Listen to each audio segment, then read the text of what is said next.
अगले ही दिन जुनैदी मेरे पास हाजिर हो गया और सलाम अर्ज किया। मैंने वालेकुम अस्सलाम कहा और उसने मुझे खबर से आगाह किया जिसका मैं बेसब्री से इंतजार कर रहा था। महर का पता चल गया है। मुझे यह सुनकर बहुत अच्छा लगा। उसके साथ ही वो कहने लगा, जामिया अफरीद का किला आपके पहाड़ी मस्कन से दूर नहीं, मगर वो उसे जादू की बदौलत आंखों से ओझल रखता है। उसने महर को अपने महल में एक तिलिस्माती पिंजरे में कैद कर रखा है। मैंने उससे मशवरा मांगा और पूछा कि हम महर को कैसे आजाद करवाएं। इस पर उसकी नजर मेरे चमड़े वाली डायरी पर पड़ी और उसने आंखें बंद कर लीं। इसके साथ ही डायरी खुली और औराक खुद ब खुद पलटने लगे और एक जगह जाकर रुक गए।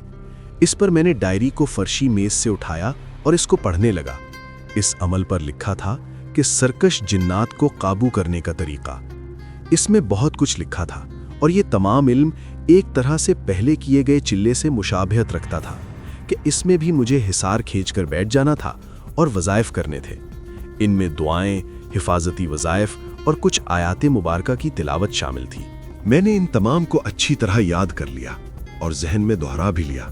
जुनैदी ने कहा, जब आप इस जगह पर पहुंच जाएंगे तो आंखें खोलकर अपने हाथों को हवा में लहराएं। आप महसूस करेंगे कि आप खुद तो हिसार के अंदर मौजूद हैं, मगर आपके हाथ हिसार के बाहर हैं और बहुत बड़े और ताकतवर हैं। आप ये कलिमात पढ़कर जामी या उसके चेलों को पकड़ सकते हैं। इसके बाद उसने मुझे कुछ खास वज़ाइफ बताए जिन्हें पढ़कर उस अफरीद को जलाकर भस्म किया जा सकता था। मैं बहुत गौर से जुनैदी की बातें सुन रहा था और उनको साथ साथ इस चमड़े की डायरी में खाली औराक पर लिख रहा था। हमने मगरिब के बाद जामी के किले में जाने का मंसूबा बनाया। मगरिब की नमाज हमने मस्कन पर अदा की और अमलियात का सामान जिसमें नमक और खुशबूयात शामिल थीं लेकर जामी के किले की तरफ चल दिए। हमने निकलने से पहले अपने गिर्द कुछ हिफाजती वज़ाइफ पढ़कर फूंक लिए ताकि जामी और उसके शयातीन हमें देख ना पाएं। जुनैदी ने अपने गिर्द सुलेमानी हिसार कायम कर लिया। जब हम पहाड़ी मस्कन से नीचे की जानिब उतरे तो एक पहाड़ों की वादी में पहुंच गए। वहां पर जाकर जुनैदी ने एक पत्थर की तरफ इशारा किया और कहा कि यहां बैठ जाएं। हमने फौरन अमलियात का सामान निकालकर दम किया हुआ नमक बिस्मिल्लाह पढ़कर हिसार की सूरत में फैलाना शुरू किया और बगैर वक्त ज़ाया किए अमलियात शुरू कर दिए। मैंने जैसे ही पढ़ाई शुरू की तो उस मकाम पर जैसे लर्जा तारी हो गया और जामी के चेलों की चीखों पुकार शुरू हो गई। मैंने जब आंखें खोलीं तो अपने आप को और जुनैदी को एक किला-नुमा महल के अंदर पाया। मैं ये अमल मरहलेवार कर रहा था।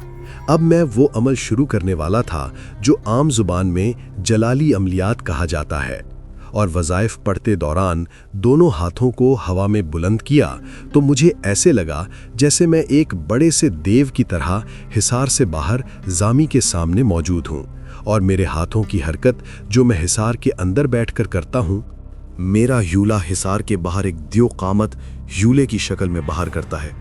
ये सब देखकर जामी हैरत और गुस्से से भरपूर मेरे मुकाबले में खड़ा था। जामी के शैतानी जिन्नात और चुड़ैलें जब मेरे नज़दीक आते तो जुनैदी उन पर कड़कती बिजली नुमा रोशनियां बरसाता और अगले ही लम्हे वो जलकर भस्म हो जाते।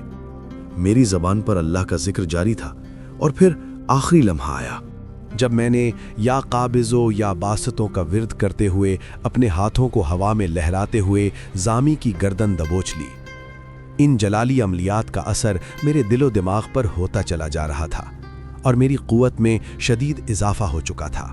मुझे याद आया जब जिन्नात से मैं अपना पहला चिल्ला करते हुए डर गया था और जिस देव हैकल अफरीद ने मेरे वालिद मियाँ अहमद का कत्ल किया था, आज वो बेबस मेरे हाथों में अपनी ज़िंदगी की आखिरी सिसकियाँ ले रहा था। मुझे ऐसा महसूस हो रहा था जैसे कि वो मुझे कुछ कहना चाहता है, जैसे वो मुझसे माफ़ी मांगना चाहता था। मगर उस वक्त इन जलाली अमलियात की वजह से मेरी फितरत बिल्कुल बेरहम हो गई थी और मुझे ज़र्रा भर भी अफसोस नहीं हो रहा था। इस इंसानियत के दुश्मन को ख़त्म करते हुए मैंने अमलियात और तेज़ कर दिए और आखिर में कुछ मखसूस अल्फाज पढ़कर उसे भी जलाकर भस्म कर दिया। उसके मरते ही महल एक दफ़ा फिर गायब हो गया और मेरे सामने एक बड़े से पिंजरे में एक निहायत खूबसूरत लड़की जो रो रही थी दिखाई दी। मुझे यकीन था कि ये महर ही हो सकती है, मगर मैंने महर को कभी आंखों से देखा नहीं था। उस लड़की ने जैसे एक नीला लिबास पहना हुआ था जिस पर सुनहरी रंग की रोशनी चमक रही थी।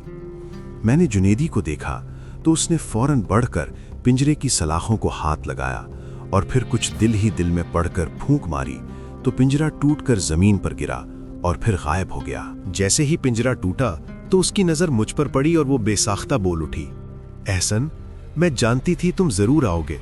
मैं तुम्हारा इंतजार कर रही थी और अल्लाह ताला से दुआएं कर रही थी कि वो तुम्हें रास्ता दिखाएं और तुम्हारी मदद करें। ये कहते हुए उसने जुनीदी की तरफ देखा और सलाम अर्ज किया।